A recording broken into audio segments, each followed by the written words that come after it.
сиздин бир тууган иниңиз Асылбек мырзаны Кадыржан Батыров менен чогуу жүрүп, чогуу жыйындарды өткөрүп, ошол жерде биз деген журналисттер тобу деген мына Бакиевтер келатыптыр дегенде биз кайра ошол Курманбек Салихович учуп келсе интервью алалы. Ал эми эмнеге барды, кайда барып келди деген бир үмүттү бизди деген алдашып ошол жерде күткүлө дегенде күтүп турганыбызда мен деген сиздин 14-майда мен деген сиздин бир тууган иниңизди ошол Кадыржан Батыровду жанынан чыкпай чогуу жүргөнүн мен өзүм көргөм. Мен бул нерсени бул убакка чейин эч кимге айткан эмесмин.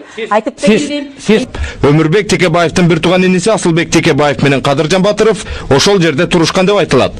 Мындан улам улут аралык кагылышуунун уюткусу ушул жерден түзүлүп, анын башында турган сепаратист Кадыржан Батыров жана бул окуяга Атамекен социалисттик партиясынын жоонтобу катышкан делүүдө. Бул окуяны Түштүк коогалаңы биринчи кезекте өзбек улутунан түштүктүн лидеримин деп чыккан сепаратисттик көз караштагы Кадыржан Батыровдун Кыргызстандын түштүгүнө өзбек автономиясын түзөм деген аракети жана өлкөнүн эгемендигине шек келтирген талаптары себеп болгондугун билип койсок. Экинчиден, Кыргыздын ушул мезгилдеги саясатчылары түндүк түштүккө бөлүнүшүп, өздөрүнүн жеке кызыкчылыктары үчүн өзбек лидери менен ар кандай максатта соодалашкан аракеттери себеп болду.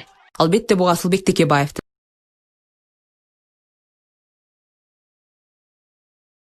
Бектур Асановдун жана Кадыржан Батыровдун май айындагы аракеттери далил болот. А бирок дале болсо буга баа берилбегендиги таң калыштуу.